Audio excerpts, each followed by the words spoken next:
Morning, Jason with Ag Tag Farms, Rooftop 7.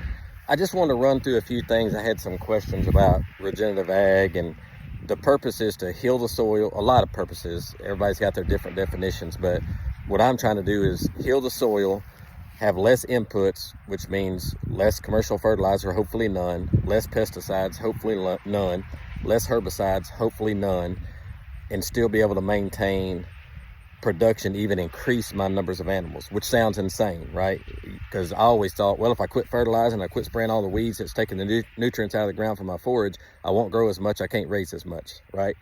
And that's simply not true, and I had to learn the hard way. But anyway, so just for an example, this is my old hayfield. We turned the cows in on it this morning. They're out here. There's between 4,700 and 5,200 pounds per acre of forage that was grown across this, I think it's a 10-acre hayfield this year, right? Zero fertilizer, zero pesticides, zero herbicides, nothing applied. In other words, $0 spent out of my pocket to grow this forage. We had good rain, we had a good summer. That's a blessing. We haven't grazed this yet. And when I used to fertilize, in 2022, I did a soil sample, which I always did about every other year. It said I needed 450 pounds of lime and 2 applications of commercial fertilizer.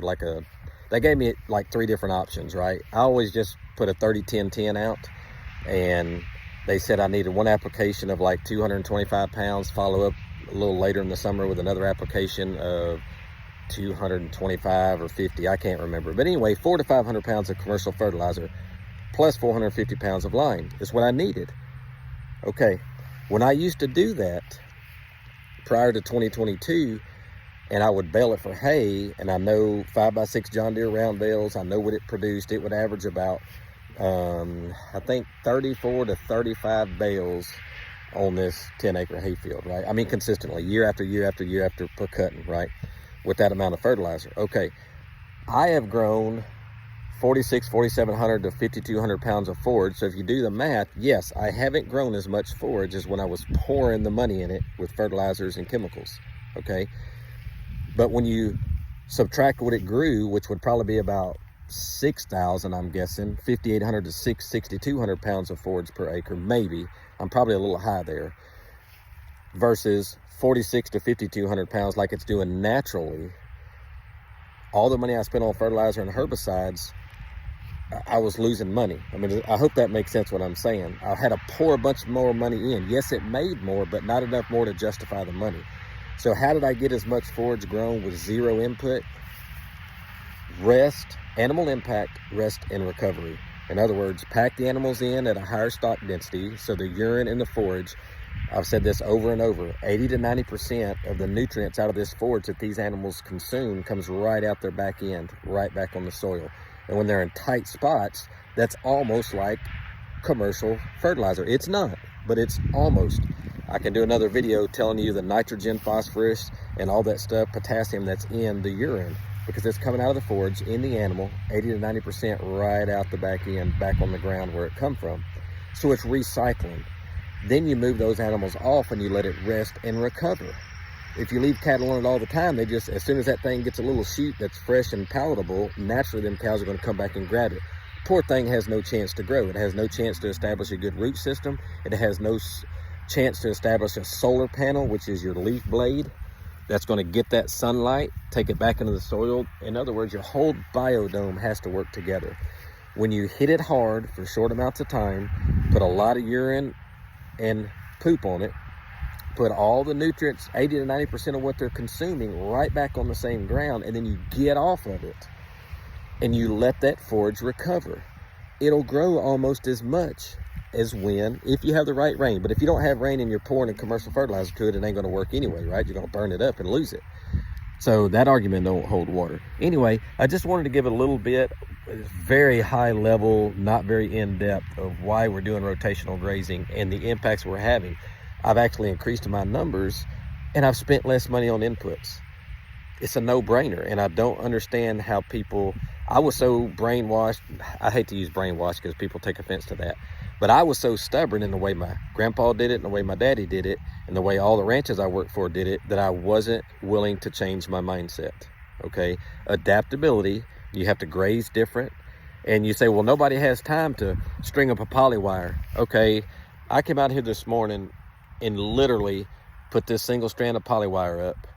And I posted a video early and took the other one down. 8 to 11 minutes. Okay, you don't have 8 to 11 minutes to do something like that. Say it took you half an hour, but guess what I'm not doing? I'm not going to town to get a fertilizer buggy, hooking it to a tractor. I'm not running over the field spraying weeds. How much time am I saving by not doing all the things I was doing before when I was doing what I consider commercial agriculture, which is what the majority of people do? And I'm not saying it's wrong. You do what you want to do. It's a free country, right? But if you want to reduce your inputs and increase the money coming in, this is just an option. It's healthier for your soil. We're fixing to do a 3-year program with A&M to come out and see the impact over that 3 years of what we're doing. I've got records going back 4 and 5 years to even compare farther than that. So I'll have about a 7 to 8 year record of how this is improving the soil. And here's another thing, just to touch base. I know this has turned into a longer video. Just because, this is what I didn't understand. I would do a soil sample and it would show everything that my soil had in it. So if it was in there, I assumed it was available. Absolutely not true. Absolutely not true. And that's where we make the mistake to just go throw fertilizer out and we don't understand the damage we're doing.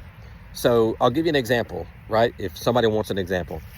Manganese and iron are 2 things you need for photosynthesis. I have pretty much on all my soil here a pretty high level of manganese. Not high, but average. Well enough, I don't need to apply any. Okay, so I would think I have good photosynthesis in my forage, right?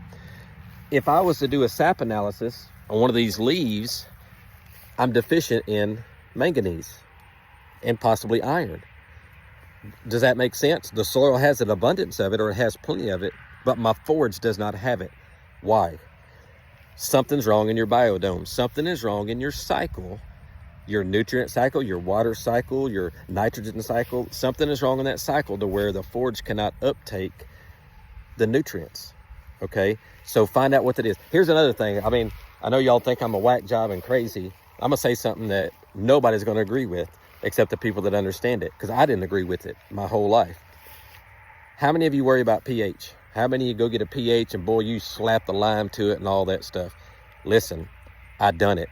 I'm not saying what you're doing is wrong. Continue to do it. I'm not saying it's a bad practice, but it's very costly. Lime costs a lot of money. Stop worrying about your pH and worry about the nutrients you have.